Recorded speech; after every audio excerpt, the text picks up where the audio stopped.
A lot of the ways I make decisions, the understanding of why I make decisions comes afterward. I follow that pull first, and most of the time my head has a reason it thinks it's going somewhere. It's completely different when you're trying to set goals from your head compared to pursuing a heart desire. I just stay connected to those little bouts of those things I notice myself being curious about and excited about, and then I listen to those. And I trust that the why comes after, and the genius is found in the hindsight understanding of why I do a lot of the things I do. Before we dive in, for anyone that doesn't know you, give me the 60-second version of how you got where you're at right now. I think my biggest life accomplishment, I made it to the NFL, becoming one of the best athletes in the world, but I think my biggest life accomplishment was 10 years ago when I made the decision to commit to the path that was most authentic to my heart. So I went from playing football to committing to something that was completely outside the realm of finance, which is what I went to school for.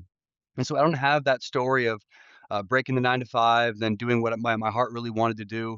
I was able to somehow get really connected to that when football got done for me. So I've only really since then, which I would say is my first life, uh, been able to follow my heart and whatever that is, and make some really good money doing it, and build some incredible relationships in the process, and develop. I think the kids say an incredible lore, I guess you could say, about myself through some of the wild places I've been and things that I've done, living with tribes in Africa, riding horses across Mongolia, being in Moscow, Russia, in the middle of the war with Ukraine, going in to Khabib's gym in Dagestan and training, grappling there.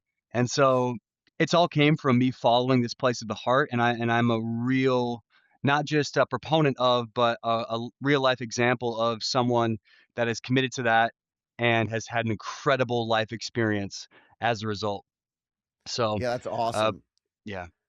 Yeah, no, that's great. I think it's super cool because, you took your goal of getting to the NFL, you know, uh, um, signing with the Chiefs, having a quick turnaround, right? And where immediately your whole life changes and you adjust course. Do you think that a lot of the travel, a lot of the adventure is you still looking for that edge? Like, the drive to become successful in the NFL or any sport is really, really hard. I don't even think people understand the level to which it takes to get to that. And then when you do, you achieve it, but you realize there's so much more out there in life. And I'm just curious if you find that this is your NFL. Like, this adventure is how you're teaching and coaching, but it's also allowing you to have experiences that other people have never had. Yeah, absolutely. And being a white kid from South Dakota, I didn't really have a lot of favors handed my way. I got told by a few Division One, even top of the line AA schools, that I wasn't fast enough to play the position that I wanted to play and big enough to play the position I played in high school. So getting to the NFL was definitely a feat by doing the things that other people weren't willing to do. And I see this space, the coaching space, for example, as being a space that's highly saturated. So finding a way to differentiate yourself as far as life experience goes. So part of the reason I travel for sure is one of those things that sets me apart, right? Being that guy from South Dakota, I had to do the same thing with getting to the NFL and going to places and having insane experiences with people that most people wouldn't even fathom connecting with, right? I was in Syria a month and a half ago when my car broke down with the mechanic, and they had me stay at their house and made me 2 meals. I got to sit with them and break bread with them and smoke cigarettes with them and just talk about life. And those perspectives that I get through understanding people through those real world experiences is nothing like anybody I think anybody else really has. I mean, being and sitting with the leaders of the tribes in Maasai that are 90 plus years old, the Maasai tribe in Africa, they're known as the lion killers of Africa. They can't do that anymore, but they were also once a blue zone, which is pretty cool to go and experience that. But guys that are 90 plus years old, talking about their life experiences, interviewing them through my interpreter, and it's really really cool to be able to do it. So what I mean, that's kind of life now, and you have to find ways to differentiate yourself from the crowd. And this is something that lights my heart up and gives me a chance to do that for sure. I've heard you talk about your background briefly, where you have two parents that love each other, that loved you, that kind of gave you that upbringing in South Dakota, and you fought your way to the NFL. When you think back, do you think that foundational love, that foundational relationship with your family has given you the confidence and the self-belief, if you will, to kind of explore anything and everything you can think of because you're doing things that are well outside the box of the norm. Yeah, it's the surface level answer I would say is yes. Um, but my siblings also aren't the same as me, right? So obviously our siblings have different life experiences with their parents. I was the oldest, I was the firstborn, and my siblings don't have the same drive that I do. So it's interesting that question because one could say that, and also at the same breath, there's kids that come out of houses that didn't receive any of that, and you could say maybe the lack of love they received is what inspired them to want to go become independent and do something. But at the end of the day, I really believe at a young age I've just been synchronized with my heart, and whether it's a gift that God's given me or what, but the uh, the gift to connect with my heart and what truly feels aligned to me, and then to go after it almost with a childlike curiosity, almost like a blindness to what all of the potential is of something, right? It's 2% chance or 1% chance of something happening, or the likelihood of something bad happening. When I know it's right to do, I'm able to tap in and do that. So but that's obviously been a skill that's been cultivated though too. It was a natural gift I feel like I had, but also it's been cultivated, and we can talk more about that. We kind of full circle to the self belief stuff. Yeah, well, you know what I like is, you mentioned God. I think God gives us free will, and what you've done is you've made choices in your life that have led you to where you are today. And so, I think foundation is great, but I'm the oldest in my family as well, and there's 3 of us, and we all are in different paths. We all are successful in our own ways, but very, very different. And I think a lot of it comes down to choices and the free will to choose the path you want to go, and you're doing that. And I think that's each of those choices stacks upon the next, and so you can choose to build off of it. You could choose to leverage those life lessons. But you said one other thing that I think is super cool, and that is, your quest of curiosity. See, I think that people that go on some of the greatest adventures in life are just curious. They're just interested. They're not just trying to be interesting, they're interested. What a big difference, right? I think so. My question was just kind of curiously how you equate that foundation, that love, but it seems like it's more choice related, free will related, and then that quest for that curious life. Yeah, absolutely. I have some Viking blood in me too, so I know that explorer kind of exists, and I feel like I'm the manifestation of the years of that, some of the inner Viking in me. But exploration for me is a byproduct of staying connected to that place of that childlike curiosity. And a lot of the things that I've done did not come from this like grandiose plan. I haven't set goals in maybe 5 or 6 years. And I don't think you need to when your heart is super connected to a bigger vision. It's completely different when you're trying to set goals from your head compared to pursuing a heart desire. And so I really believe that the deeper I go into being curious about life and listening to those little bouts of, what was that? Oh, that was interesting. And having things that pull me in directions that are not methodical at all. Like, I don't map out an entire plan for my year of, "Oh, I'm gonna do this, I'm gonna reverse engineer the whole thing."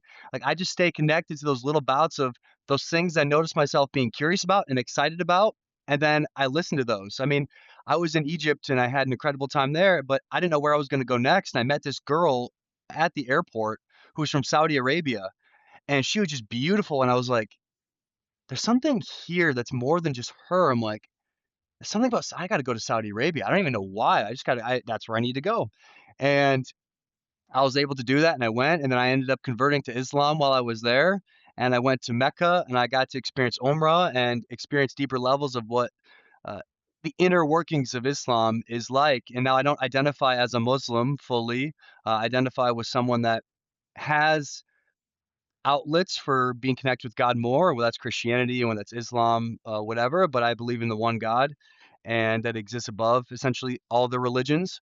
And I use it as a tool to connect deeper with God in my own way. But I would have never done that if I didn't just listen to that little bout of curiosity that just said, "Hey, this sounds kind of exciting. This feels right. Let's go here. Let's do this. And it's a deeper than just a feeling. And I think a lot of very logical, practical thinkers will say, okay, well, if you just follow how you feel all the time, then nothing will ever get done and you won't ever become something of yourself. And I think to some extent that is true, but there's the feeling and then there's a heart-based understanding. And when you're connected to that place, it's more than just a feeling. And there's more to it than what our head thinks. And a lot of the ways I make decisions, at least the understanding of why I make decisions comes afterward. I follow that pull first, and most of the time, my head has a reason it thinks it's going somewhere, right? Like, "Oh, I think I'm going there because of this," but I really think God uses our current way of being as far as, like, the things we're interested in to move us in the direction that we need to go. So, at the time, I was dating around the world and experiencing different cultures from that standpoint, and so that was God's way of knowing where my head was at and saying, "I'm gonna put a beautiful woman in your life that's gonna pull you in that direction," and little did I know it, there was so much more for me in that space than that. And so I think sometimes when we get too obsessed with trying to understand the why of everything beforehand, things can just become really heady, and then we end up not going after doing the thing that actually is going to give us what we want or what our heart needed. And so I understand that about the whys. We don't really know why we do the things that we do, and if we think that we do, that's a lack of understanding of the complexity of the human mind and the human spirit and how God works and the inner workings of our subconscious. And I trust that the why comes after, and the genius is found in the hindsight understanding of why I do a lot of the things I do. Yeah, well, you're talking about kind of a frequency, and I think it's like the energy frequency. You know that young lady's energy was something that was attracting you in a way that went beyond her beauty, Yes. and I think with frequency, we are the energy we put out into the world, but we're also the Mm. energy that we tune into in the world. And so I think a lot of our world, a lot of my life, leading up to where I am today was very heady.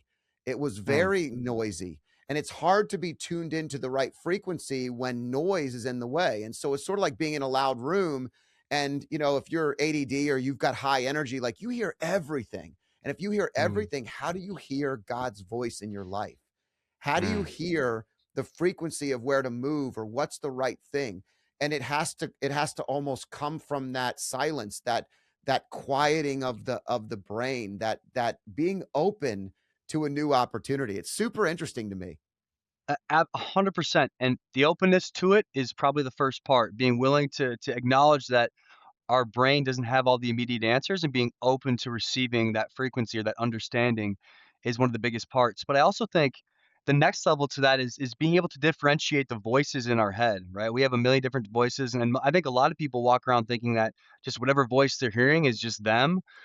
But there's something about understanding what that voice of truth or that voice of God looks like, feels like, smells like, tastes like, right? To some extent, you can get that activate that many of your senses to be able to tune into it, it becomes a lot easier. And so now I have a process of understanding what that voice of God sounds like compared to a voice of my mind or a voice of protection or a voice of keeping me safe. And so I think learning and discerning what that voice sounds like, I think, is one of the most, I would argue, important skills that one can learn, especially being someone that comes from a very heady space. Yeah, if you think about life and you just go back to parenting, right? And your parents provide you almost your first level of conscience. And right or wrong, choices that you're gonna make can yield risk or reward or punishment or whatever it may be.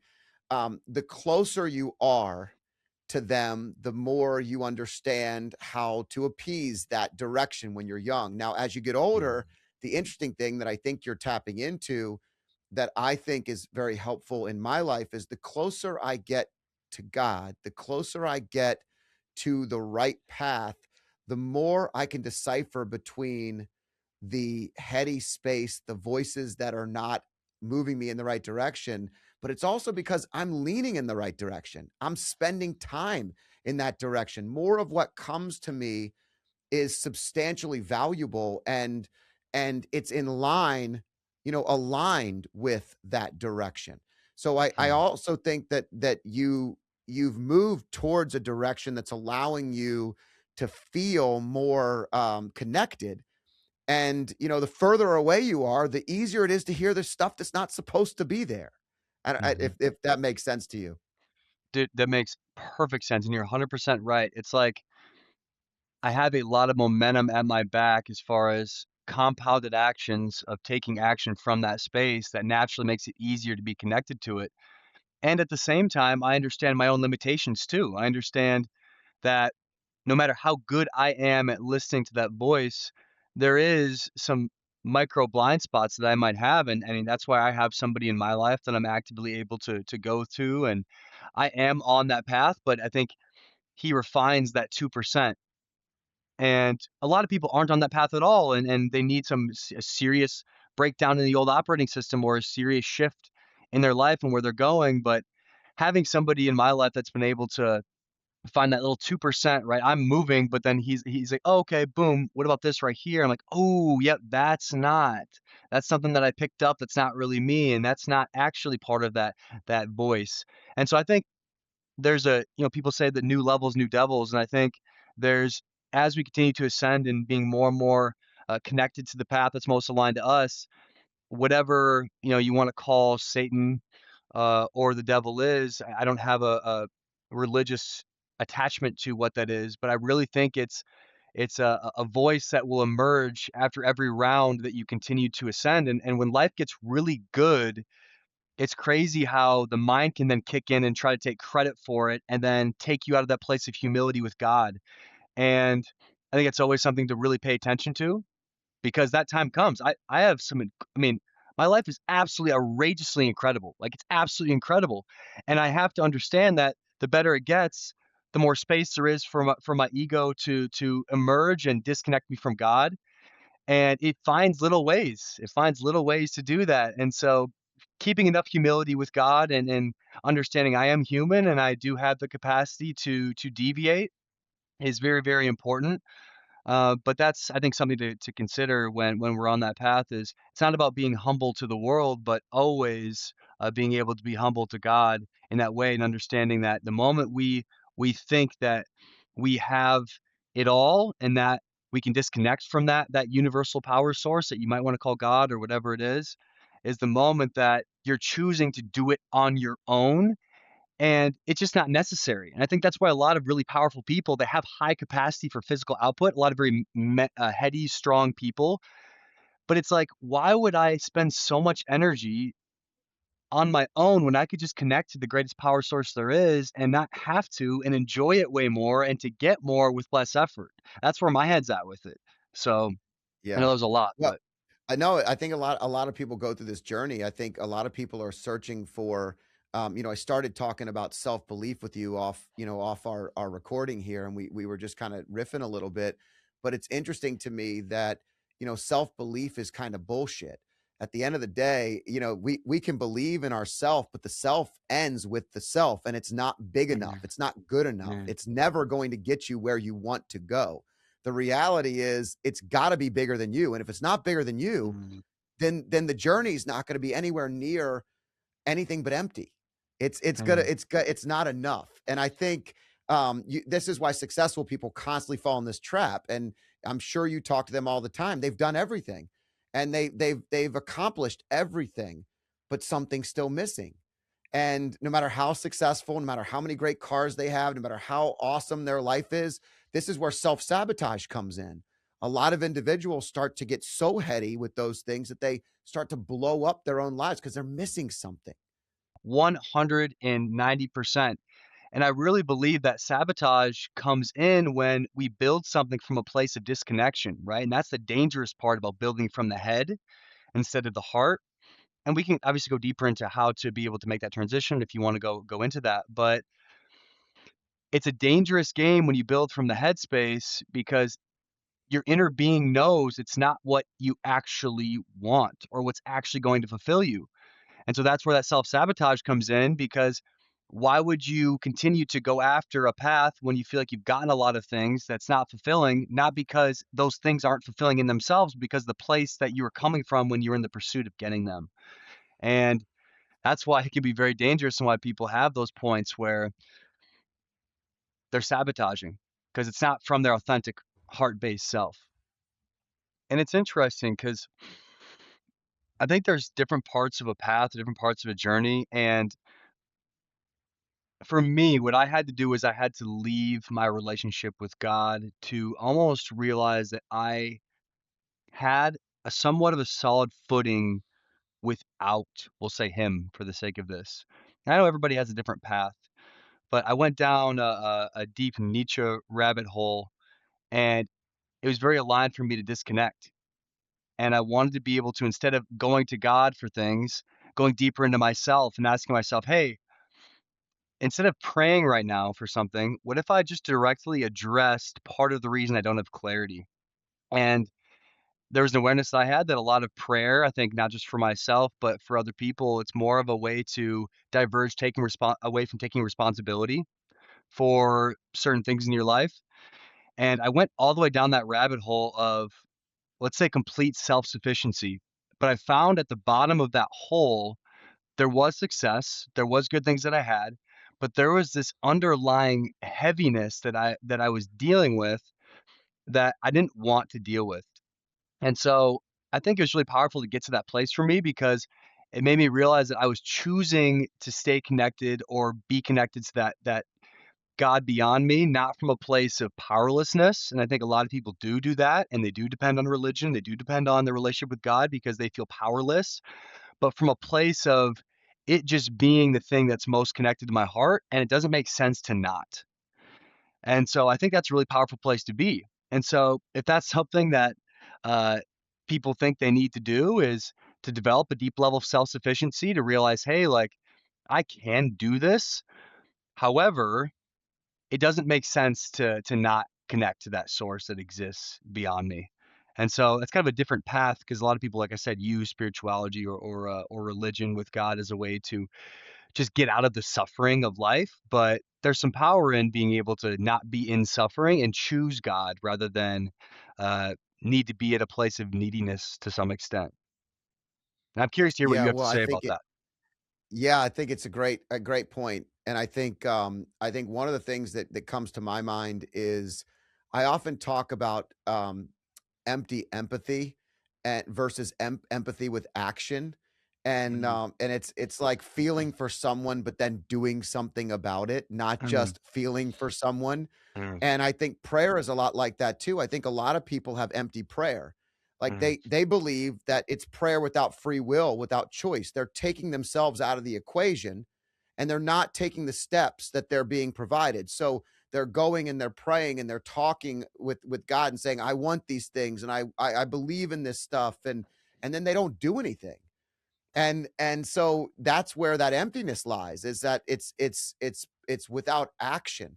It mm, requires something on our part, an active role in our prayer life, an active role in our goals and dreams. And, we've been given the opportunity to succeed, but how we choose to use what we've been given is the key. And most people get paralyzed and mm, they start what I call hand wringing. They just rub their hands together and think about what they could do if they only could do it.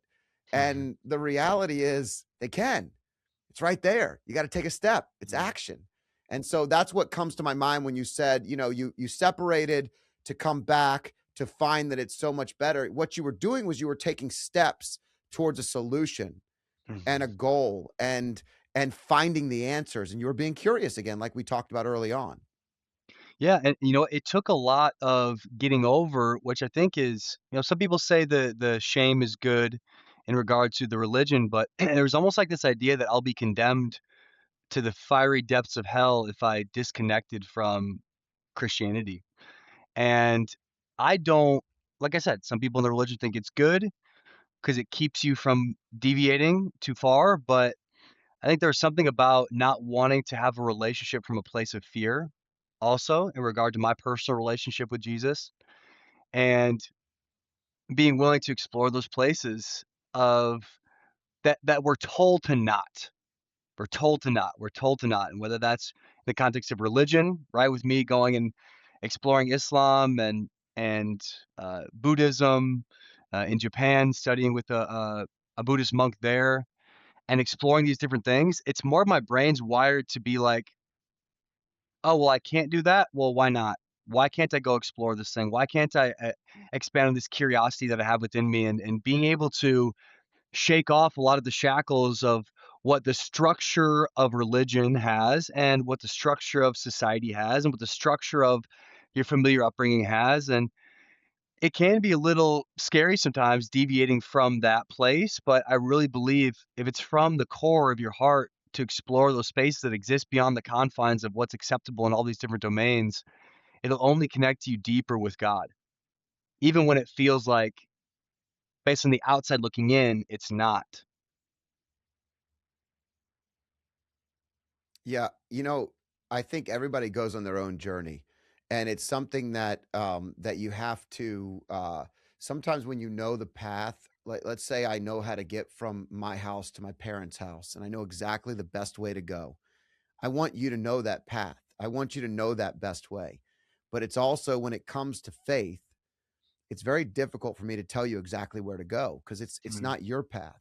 And so, I agree with you on the curiosity, on the exploration. I stay closer to my source. I'm a lifelong Catholic. I've grown up in that faith, but I love exploring and understanding other faiths. And I respect what other people believe. And I also appreciate the exploration and depths of that curiosity. Some of the people that I follow the most in my own faith are people that have great understanding of other directions and other choices and other religions, and I think that that curiosity is what creates the path that you were meant to go on, and we all have that path, and where you end up, I don't know, but what I know is we usually end up at mom's house, and it's a great spot, and we're having dinner together, and it's a really cool vibe. You just went a different way. mhm. And allowing your friends and family and the people that you love the most to do that, is really it can be a challenging thing, but it's also a really, really great thing if you realize that you are not the source.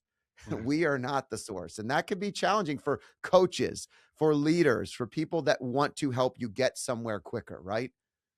It definitely can be a challenge, especially for parents, right? Especially for good friends, to be able to support people in that. But I feel like I've gone to there's nobody I know that's gone further than me, I guess you could say. And so I think when you've gone to places of exploration that aren't necessarily where you're going to end up, it's easy to have deeper levels of uh, compassion and support for people that are in that space of desiring exploration. And that's part of, I think, what makes me so good at what I do in regard to my work is because I've explored the craziest depths and cracks and crevices of life. And for my clients to tell me that they have gone further is rare, and so because of that, there's a level of safety they feel in that space with me, based off how far I've explored, and it's not for everybody though, right? And it's not for everybody to explore the depths in which I have, but I think everybody does have that innate curiosity for something more, that exists outside of who we've been taught to be based off of societal ideas of things and familiar ideas of things and, uh, religious perspectives of things, and it's not about doing what I've done, but about encouraging them to get connected to that place of what feels like true curiosity from their heart and encouraging that and stoking that flame and being able to be there in that space of knowing if and when that time comes where they're like, yo, this is not it. And being able to reel them back in when it is. So yeah. So I'm curious, how does your siblings, how do they respond to your journey? Are they like, dude, when you coming home, are you gonna like come hang out? Are we gonna do like Christmas and Thanksgiving together? Or are you out? And like when are you gonna settle down with a good girl, like, and just be here locally? Like, do you get that pressure, or is it more of like, oh, I love the stories, man. Keep them coming. Like, how are you finding that relationship? I'm curious. Yeah, it's both. I would say it's both. Uh and then obviously as I've had more success too, right? Like taking the path less traveled excuse me, can be difficult in the beginning because there's not a lot of evidence of it working, right? So naturally, yeah, there's not a lot of evidence as far as like maybe money made or safety acquired through doing some crazy things, right? There's not a track record of some sort. Then it's harder for the people close to me to be able to believe in it or to trust it. I think anybody that leaves the confines of what's generally accepted in a family dynamic experiences this. But the further you go into it and the more joy they see me having in the context of my own heart, and the more, whether I want to admit it or not, financially successful I become doing it, right? That always does something to somebody human's mind to make something worth be more valid, right?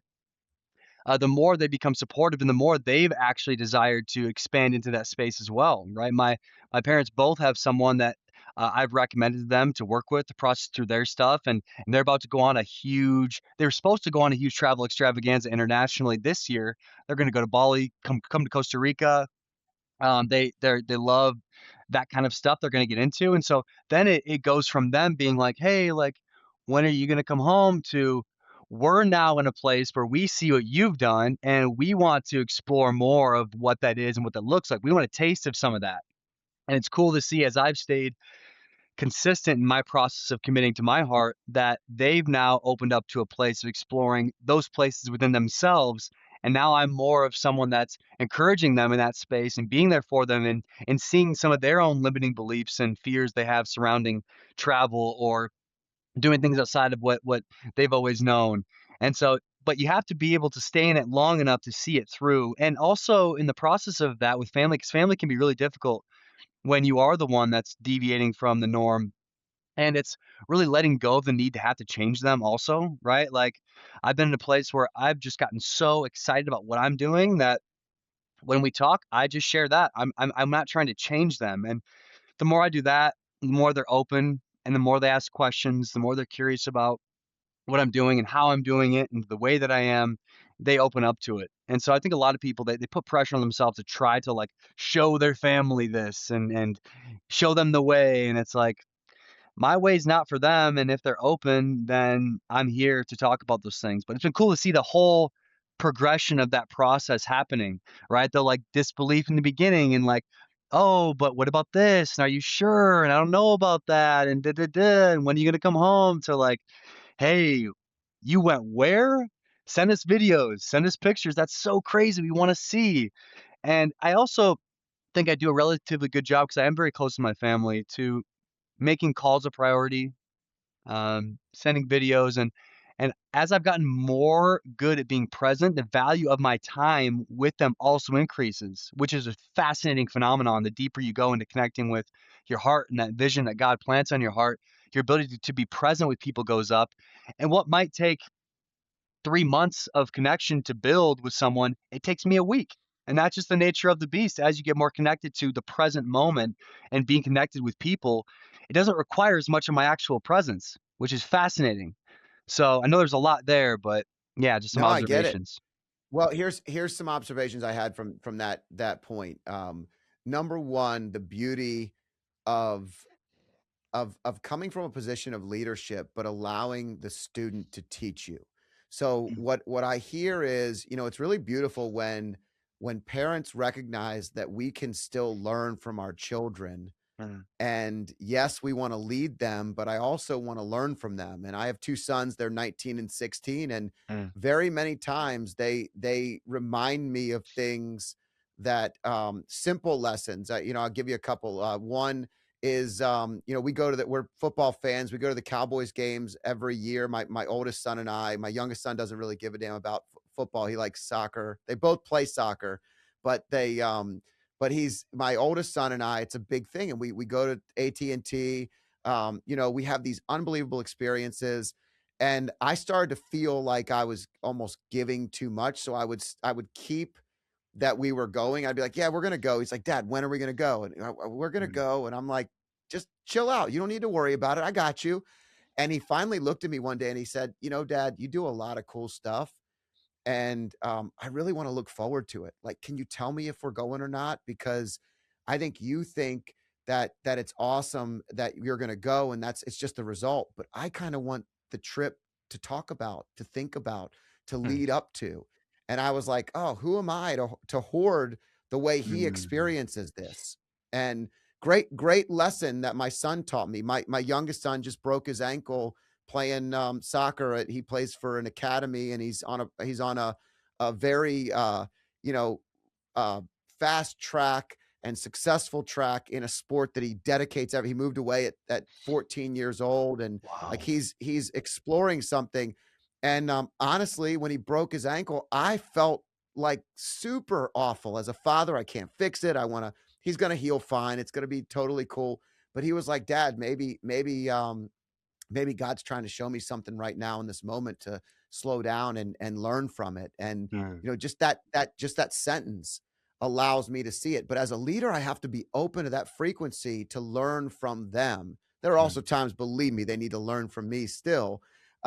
But I think when you tell me about your parents, my parents are very um they're in their own space. Like, they love to be local, and mm, travel is not something that they've ever done, and so I've taken my parents out of the country, both of them separately, but I think that influence is beautiful. I was able to actually explore those things, and a lot of it I attribute to them investing in me and mm, providing me the bandwidth, the opportunity, the success, college, whatever it may be. All those things led me to experience more of life, and now I get to help them experience some of that too. So I think that stuff is awesome. And so as you were talking about it, I kind of had this overreaching theme of leader being taught by the student, not always the mm. leader leading you down the path. Like, it can go both ways, and if you're open to it and you're not controlling that person, a lot of great things can come about. 190%. And having enough humility in that to be able to be open to it. And I also recognize and see that in them as a parent to be able to let go of that role that you had to hold so tightly to for a long time because of the inability for a young child to be able to make their own decisions. I see the difficulty in that, and I respect it a lot when a parent is able to do that because that's a massive shift in operating. You go from the child being completely dependent on you to then having self-sufficiency and you being able to make that shift in your mind to realizing that and keeping up with is it cannot be an easy thing. So it does take a level of humility to be able to do that. I think that's really cool. Parents struggle with this, and especially moms, because moms often view you as theirs. So you'll hear my baby, that's my baby, that's mine, he's mine, she's mine, like this language. And it's very challenging to find yourself as a child or an adult into your life if someone views you as theirs. You're not theirs. They're there to help guide you and teach you what you need so you can be yours. And Mm, really, if we believe that you're his, that you're mhm, God's. They're here to guide you on the first part of your journey. But as a parent, I really, and my wife and I have had to, achieve, we've had to maybe change our mindset on this a little bit, because letting one of our sons move away and chase a dream while we move our lives in and around those things has been a challenge. But it also allows us to see, you know it's giving up that they are ours, and opening up to, we are all a part of the same opportunity, we're all a part of the same world, we're all connected and trying to work towards a common goal. And I want them around more, but I can't control it mm. to that level of an extent. 100%. And there's something so beautiful about doing that. And my mom went through that same process. And that's just a byproduct a lot of the times of a deep level of love and connection, but can also expose areas where we don't trust and believe in God's divine path too, right? So if there is that attachment too, it can be a great way to check ourselves on that and to be like, whoa, hold on, like this is where I'm clinging too hard to life, which is not a real demonstration of faith. I'm not saying it's easy by no means, but whether that's with a significant other, whether that's with a client, whether that's with a good friend, or your children being able to go through that practice of realizing this person is not mine, this person is God's, and how can I love them from that place is a incredibly powerful exercise. Incredibly. Yeah, it's super difficult, and I think it's interesting because it's something that I have changed over the years. You know, I Mhm, love the word evolve because I think I'm always evolving as a human, and I'm always trying to get closer to the better version of myself that exists that I know is in there. And so I want my kids to see that too. I want them to hear that and to know that I can be wrong and that old ideas can die and we can be there can be lots of yes ands, not mhm. only yes buts. You know, lots of that stuff that I think is really important. So when you're coaching someone, Keon, I think this is a cool thought process. Talk to me. So, you know, we're talking about moms and dads right now, but it's in anybody that is trying to hit a new level, or maybe they've hit a new level and they're finding emptiness. Talk to me about the power of separating from where they are right now in their spot. Like you just did an event with a client in Costa Rica. You pulled them out of their environment and you connect with them in a different way. You build something. Talk to me about the connectivity of how separating from your environment can help yield better results. Do you find that to be the best path? It is part of the process of being able to separate yourself from what conditioning or what beliefs are actually of your heart and what are just of your upbringing. And so there's something so powerful. That's why leaving your hometown and going experiencing something else, you get exposed to different operating systems, or more importantly, people and objects and things that are there that aren't reminding you who you are. And whether we want to believe it or not, but everything in our environment, right, we'll say in a hometown where I'm from, has a mirror to it, and it's reflecting back to me the age that I was and the person that I was when I first experienced that thing. And so when I'm trying to evolve and become something more connected to my heart, cutting off those mirrors from those things and those people, short term, right, if it needs to be, can be really powerful to get clear about what it is that your heart actually wants. And it's kind of like trying to stop being a crackhead when you're living in a crack house. You know, it's kind of difficult when you're surrounded by it all the time to probably get over it, right? You remove yourself from that environment, and it is a metaphor, but it's also very real in that we all have addictions to certain ways of being and ways of doing things that we pick up and that we learn how to do. And by removing ourselves from that metaphorical crack house, it can be just enough space to be able to allow for a new belief system to come in and for you to not be constantly reminded by the old long enough to implement that new operating system or belief system that really will serve you at the highest level. And you too, you get to use it as a benchmark too, right? When I go back home, I get to see, which things are pulling me, which things aren't anymore, as far as pulling me into ways of being and operating that aren't truly congruent with my heart. So it's you can use environments in a very strategic way to be able to shift operating systems. Yeah, you're talking about the circle as well and the value of the circle. It's funny. I always think about how amazing it is to have old friends that are still your friends. I have so many of my OG friends that are still close to me in my life today, and I think it's really valuable. But I also have a lot of new friends. And I think there's something to be said. That's that frequency we were talking about, that energy.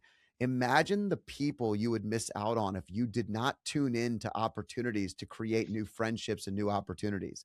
You know, we're having a great conversation here. We could obviously dive a lot deeper if we had a lot more time, but the truth is these kinds of conversations occur by being open to new opportunities and new humans and new people and new circles, but it's got to be a defined, value type circle that you're looking for, not the closer you are on that path like we were talking about, the better it's going to be. You're going to find more people aligned with that space. And I think Amen.